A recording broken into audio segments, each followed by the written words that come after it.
Good day students. Today we are going to study about the second lesson of history from trade to territory.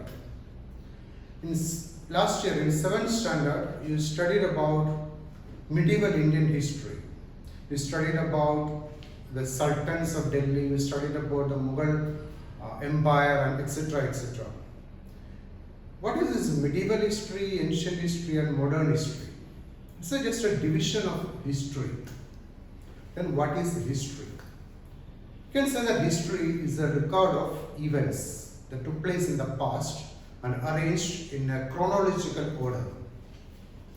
That is what is termed as history. So past can be divided into prehistoric period and historic period. Prehistoric period is the time or the period about which we do not have any written records. But about the historic period we have got written records. And this historic period can be divided into three: ancient history, medieval history and modern history. Ancient history, it is a time before 6th century. Ancient history. And we have studied about ancient Indian history in standard 5 and 6. And the medieval history, it starts from 6th century and it lasted till 16th century. And about that particular time, medieval history, you studied in 7th standard. And this year in 8th standard, we are going to study about the modern Indian history, that is from 16th century onwards. The historical events that took place in India. The story of India or India's story after 16th century or 16th century onwards. We study in 8th standard this year. And this medieval Indian history, it starts with the advent of Europeans to India. And in last year we studied about Mughals. The last powerful Mughal emperor was Aurangzeb. And during Aurangzeb's time itself, even much before that, means in 15th century itself, the Europeans had come to India. And the first European, he was a Portuguese navigator, he was Vasco da Gama. He landed on Indian land in 1498. And following Vasco da Gama, the Dutch came, the French came, finally the British came. But you know, the British were much more powerful than any other European people. And those people, the British people, a handful of British who came to India to trade with India, course of time they became our rulers. How did they become our rulers? Why did they come to India? We are going to study about all those things in this lesson. How did the British become the rulers of India? Already I said that a handful of British people, traders, who came to trade with India, they became our rulers. How did they become the rulers of our country? The main point, the reason is the decline of Mughal Empire. And the Mughal Empire, it was very powerful, it was extended all over Indian subcontinent, had declined. How did they decline? We already studied that the last powerful Mughal emperor, I repeat, the last powerful Mughal emperor was Aurangzeb.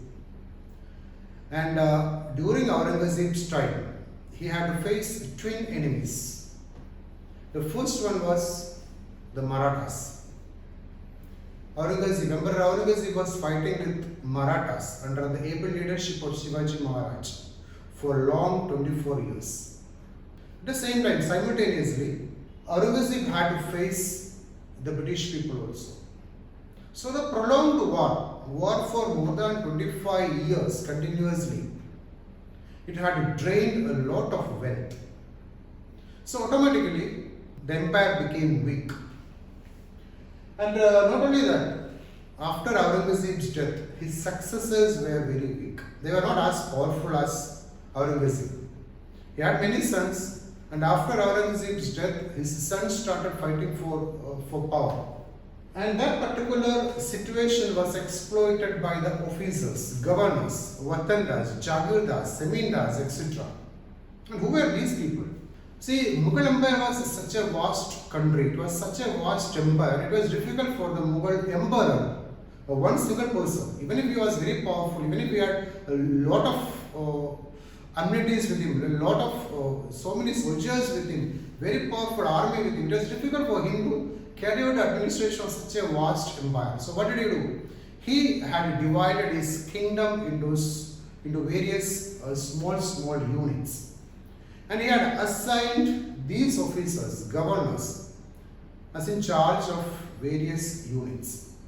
So he had Zubedas, Zamindars, Vatandas, etc. So it was the duty of these Vatandas, Jagirdars, Zamindars, etc. to carry out the administration of the particular unit assigned to them. And these people, they were waiting for an opportunity to establish their power, their independence, to declare their independence.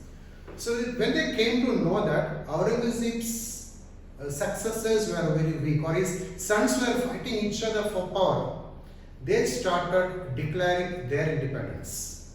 They started ruling the territories assigned to them in their own way.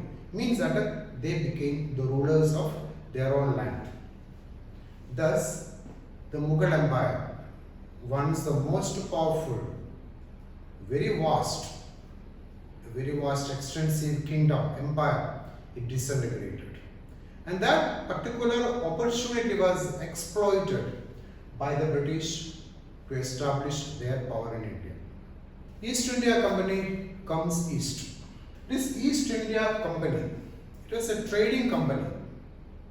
It was a trading company based in Britain, and their prime motive was to make maximum profit by international trade, by trading with the other world nations. What is this East? Here East stands for Indian subcontinent, because India lies to the east of European countries. So always they refer, at that time, they never use the term India. They use the word East to denote India.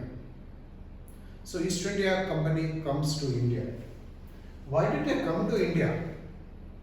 Why did they come to India? For what purpose? What was their motive? See, at that time, India was very famous because India was very rich. It was rich in natural resources. It was very wealthy. And India was famous all over the world, even before the coming of British or any other European power to India. Because since ancient times, India had trade relations with the Arab countries. So Arabs also were a trading group. So they used to come to India. They used to buy things from India and would be taking to various parts of the world. Even these Arab merchants were selling Indian products in European markets also. So through the Arabs, the Europeans came to know about the wealth of India, the riches of India.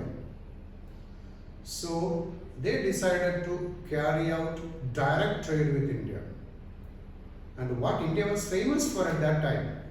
So India was famous for its spices. Even nowadays also Indian spices are being exported to various parts of the world. And the second thing was a particular type of cloth, cotton cloth, the fine quality cotton cloth, which was called muslin. And this muslin was famous all over the world. Then of course the silk cloth produced from India. Silk clothes also had very great demand in the European markets. So by establishing a direct trade, the Europeans or the British, they could eliminate the middlemen. They could eliminate another group of merchants who were making a lot of profit by this particular trade. So they decided to come to India and have direct trade with India. So this East India Company, in 1680, East India Company received a charter from the Empress Queen Elizabeth I. And that charter gave the East India Company the right to have salt trade to trade with India. And with that charter, East India Company became the only British trading company who got the right to trade with India. So by obtaining that particular charter, the East India Company could eliminate British rivals or other British trading companies. But at the same time, this charter, it didn't have any influence on other European nations. Already I said the Dutch were there, the French were there, the Portuguese were there. And those trading nations or those European powers, they were also equally interested in having trade relations with India, because everybody's motive was maximum profit. British had to compete with other European nations. Why they had to compete? Because as I said, everybody wanted to have same items. Everybody wanted to buy the same items, because all these European powers, their market was Europe. So they could maximize their profit only by eliminating their rival competitors from the scene. So how could they eliminate? They started fighting each other. And those fierce battles took place in the sea. Because at that time there was no airways or no roadways much which connected India and Europe. So the only means of transportation was through the sea. So all those fierce battles took place in the sea. What did they do? They sank each other's ships. They blockaded the routes, and even they prevented the rival ships from entering a particular territory. Thus we can say that trade was carried out with arms, trade was carried out with weapons, and trading posts were protected. So we saw that the company received a charter from Queen Elizabeth I, the Empress, and they got the sole right to have trade with India.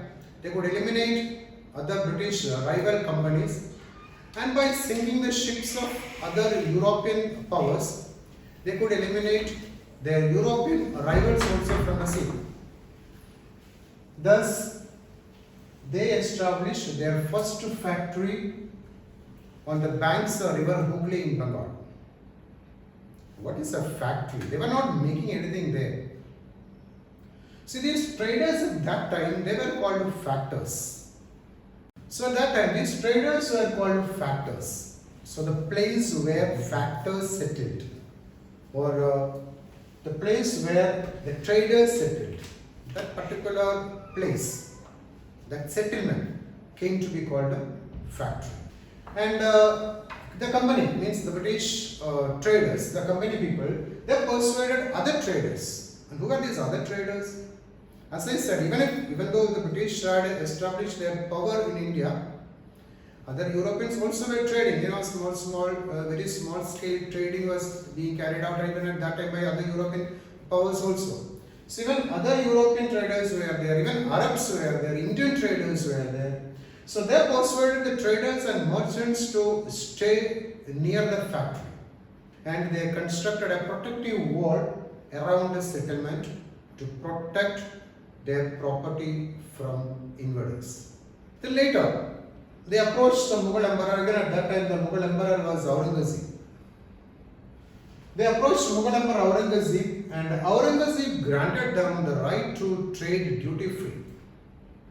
They got the right to trade duty free. Duty free means they didn't have, after obtaining that particular firman. This was called a firman. The company obtained a firman. What's a firman? It's a sample of a firman. Firman means a royal order, a royal edict. This firman guaranteed the East India Company to have duty-free trade in Bengal. So after obtaining that firman, they didn't have to pay any tax to the Mughal Empire. And in course of time, they obtained many favors also.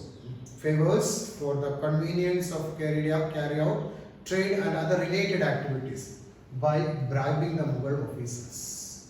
And is exploiting this firman, the company officials also, they also started their own private trade. Because this firman guaranteed duty-free trade, and this firman was exploited by company officials for private trade, thus resulted in the revenue of the province of Bengal becoming very negligible. Means the tax the province of Bengal received from overseas trade, it declined drastically because this firman was exploited by British officials for their own private trade. So as I said, as the Mughal Empire was very big and very vast, it was difficult for the emperor to carry out direct administration. So he had divided his kingdom into various provinces, and he had assigned a particular person as in charge. And such a ruler was a Nawab. Nawab was officially. And the Nawab of Bengal at that time was Alivardi Khan. He was a puppet ruler. Now, who is a puppet? What is a puppet or who is a puppet ruler? A person who acts according to others' instruction is referred as a puppet. So, Alivardi Khan, the Nawab of Bengal, he was a puppet ruler. It means that he acted according to the instructions or as per the interests of company officials. But after Alivardi Khan's death, Siraj-ud-Dawla became the Nawab of Bengal. But Siraj-ud-Dawla was not like Alivardi Khan. Siraj-ud-Dawla was hardcore, very brave, very strong ruler. He never wished to be a puppet in the hands of the British officials. So what did he do? He asked the company to pay tax. You must be remembering the firman. Firman guaranteed them duty-free trade. So he decided to cancel the firman, and Siraj-ud-Dawla asked the British company officials, the British officials, to start paying a revenue to the province of Bengal. But did the company listen? The company was not ready to heed. So what did Siraj-ud-Dawla do? Siraj-ud-Dawla marched to Kazim Bazar. It was a trading post which was under the control of East India Company. So Siraj-ud-Dawla marched to Kazim Bazar. This is the picture of Siraj-ud-Dawla, very powerful Nawab of Bengal. Siraj-ud-Dawla marched to Kazim Bazar and he captured Kazim Bazar. So Kazim Bazar fell, came under the control of Siraj-ud-Dawla. Then after capturing Kazim Bazar, he marched to Calcutta. What was there in Calcutta? See, Calcutta was a major trading center of the British. All the company officials were living there, staying there. Their offices were there.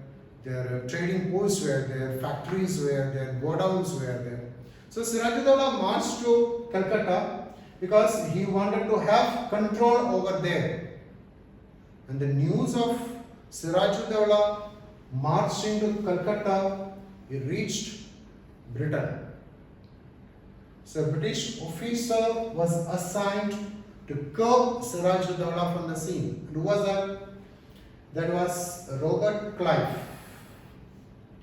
So a huge army under the able commandership of Robert Clive marched to Plassey, and a very fierce battle was fought at Plassey. And you know what happened at Plassey? Siraj-ud-Dawla was assassinated. How could company officials win the battle of Plassey? Not by fighting face to face with Siraj-ud-Dawla. Because as I said, Siraj-ud-Dawla was a very strong man. He had a very powerful army.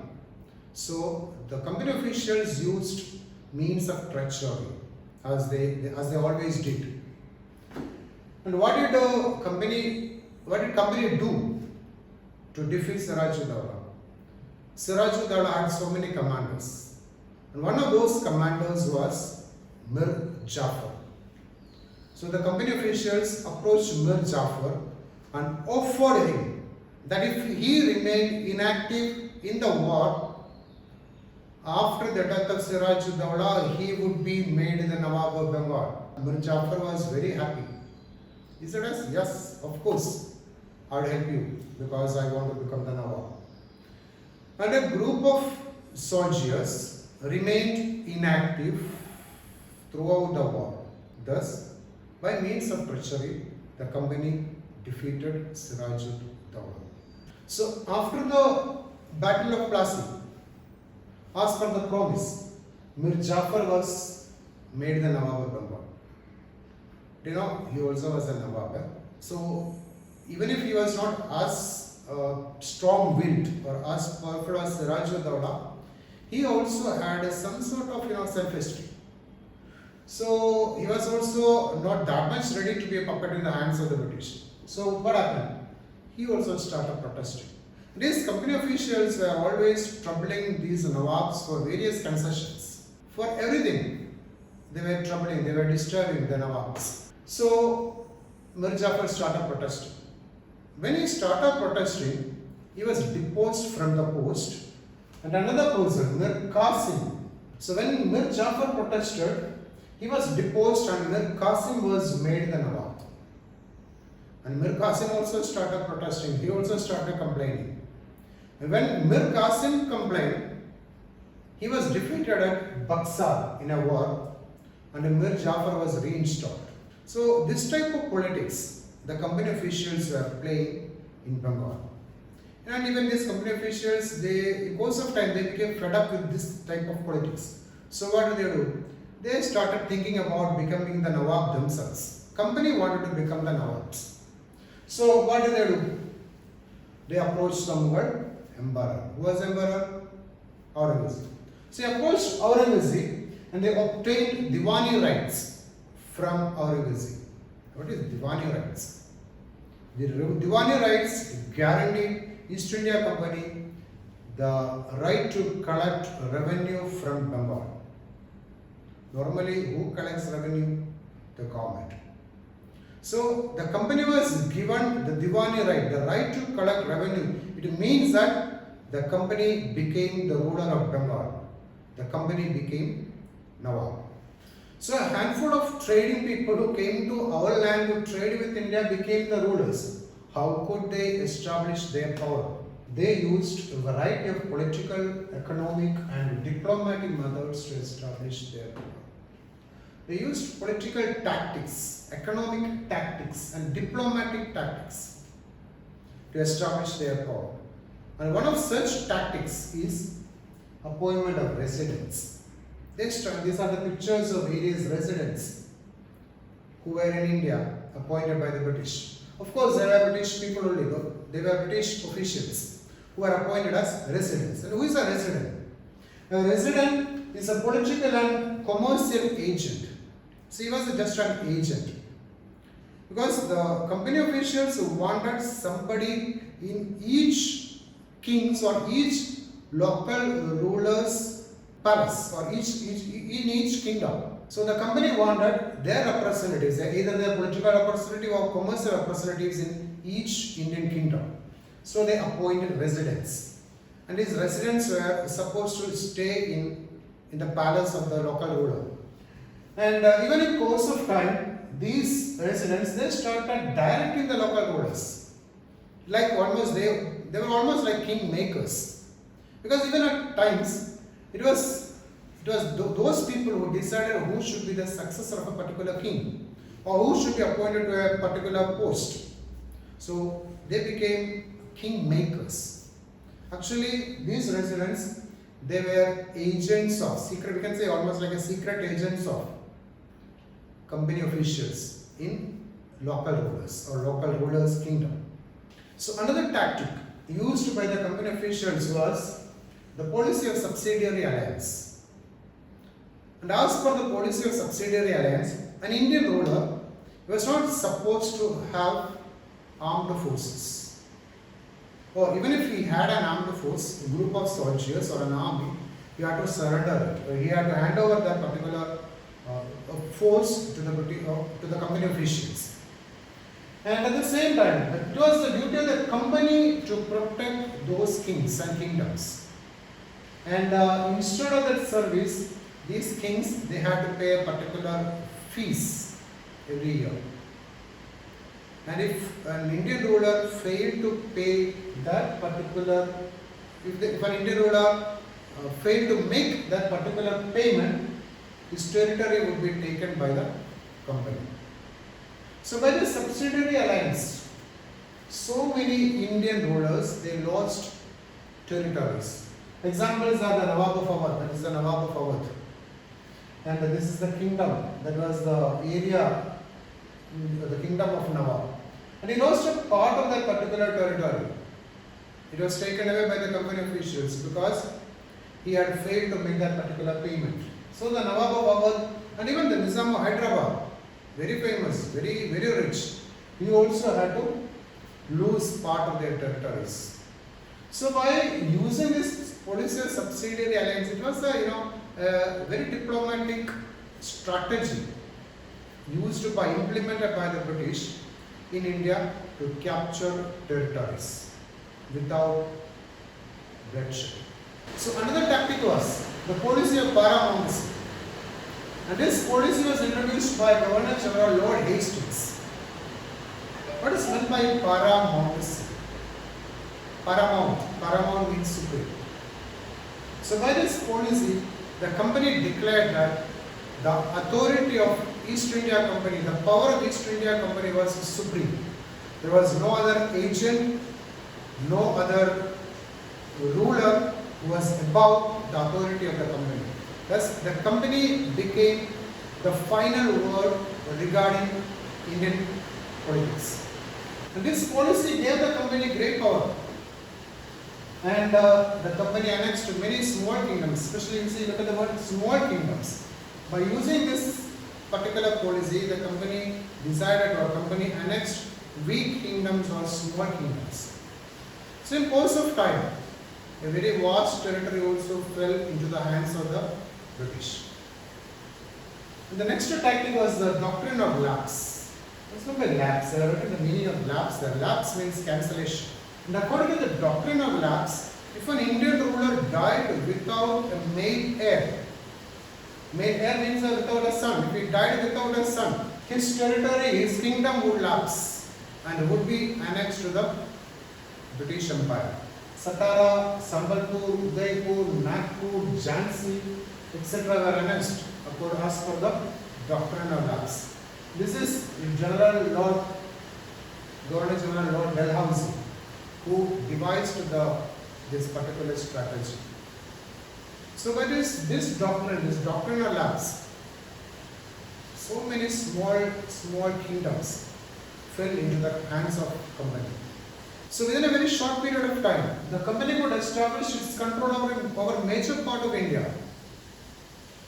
And the territory was so vast, it was difficult for the company to carry out administration from one place. So what did? They divided India into 3 presidencies. And those were the names given, presidencies. There were 3 presidencies: the Calcutta presidency, Bengal, that area, and the Bombay presidency on the western coast, and the Madras presidency towards the south. So 3 presidencies were there. And each presidency was ruled by the governor. And all these 3 presidencies or the entire kingdom was under the control of Governor General. Who was the first Governor General? It was Lord Warren Hastings. He was the first Governor General. The entire country was under the command of, under the rule of Governor General. And the entire country was divided into 3 presidencies. Each presidency was ruled by a governor. And again, each presidency was subdivided into various districts, and a collector was in charge of each district. And each district had 2 types of codes: the Faujdari code or the criminal code, and Diwani code or the civil code.